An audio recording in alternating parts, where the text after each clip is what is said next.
The Maestro. Dirty. Shots! Why? Yo, welcome to my How about you hold it? Dirty Shorts.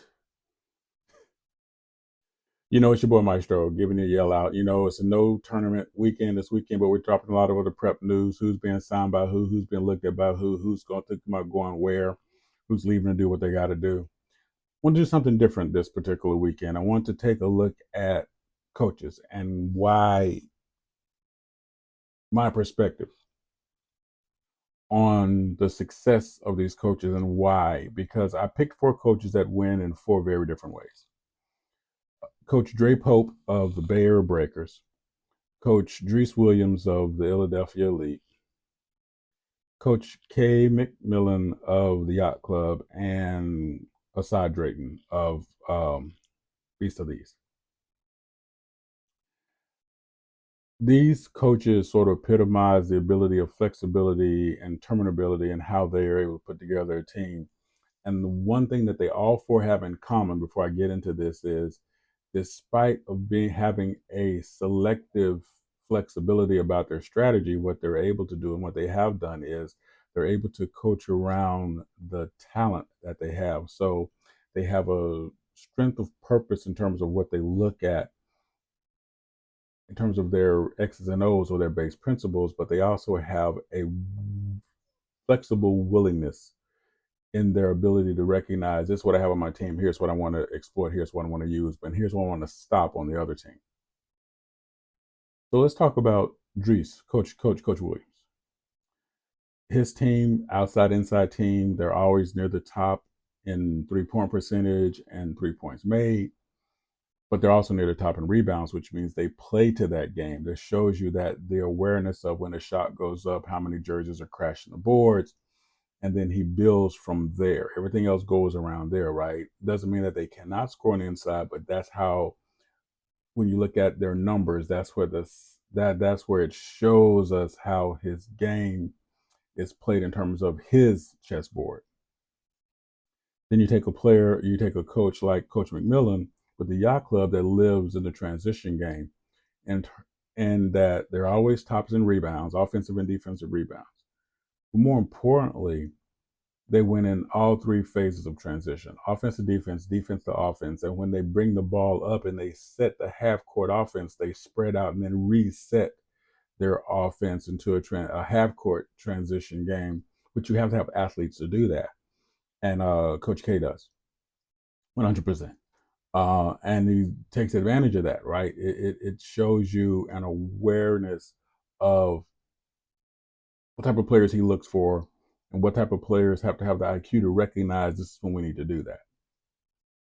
On the other side, Coach Dre Pope lives more of an inside-outside game. Why do we say that?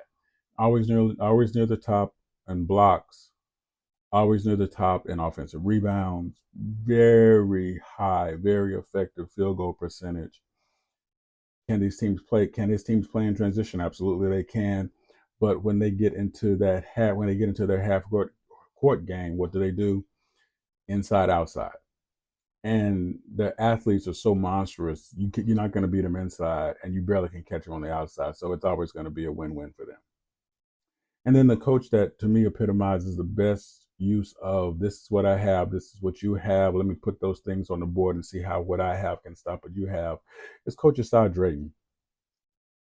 His ability to recognize strategy, team, and pivot, to be able to put his team in a position to do what? Be able to successfully neutralize the best on the other side of the court while activating the best of what he has working at the moment for his team on his side of the floor is always a mega plus.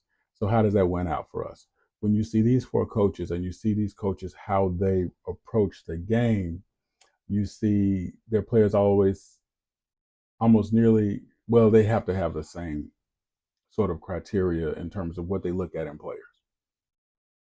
High IQ, being able to pivot, because these coaches are pivoters. They will see one thing is not working, let's move from that, let's go to something else, and they don't wait, which is why they've been so successful. They also are very quick at recognizing something on the other team that they have not seen to find a way to upset the apple cart to make sure that they can stop, slow that down, or make that work to their advantage. Again, you need players with high IQs being able to rationalize that and make that happen. And lastly, what these four coaches with their different approaches have in common is the recognition of the strength of the moment. In other words, recognizing this is where we are in the game clockwise. Here's what we need to do to be ready for when the clock reaches another point. And then how do we make that benefit work for us? And when you're able to coach on those levels, right, you're able to put yourself in a position to always be in the game when it counts. And then it comes down to who's good on good wins. And that's what makes their games usually so exciting. Other coaches are really good too. This is not to single out and say someone else is not coach. It's not to say that someone else is not doing well. This and that. That's not what this is about. But this is just about picking up coaching and styles and how different these four coaches are, but yet they still manage to find success. And that's kind of what I want to talk about here today. So appreciate you hanging out with me on that conversation. What other coaching styles do you see happen in the prep world today that you think are mega positive, that help players develop, move up for that next level? What other coaches and their styles, what other approaches you see to the game as you guys are playing the game? What do you see? And those of you who are just the super fans here that are hanging with us, let Maestro know what you see. You know, we all watch the same games. We all see what's going on. We all go back and watch the games over again. So let's do a little homework together and have some fun. You know what it is. Holla at your boy. Let me know what you think about it. Let me know how you want to think about it. And let me know when you want to talk about it so we can just go and get it done. And no matter what else we do, never let Jason Bourne borrow our car. Oh, wait, do you want me to read?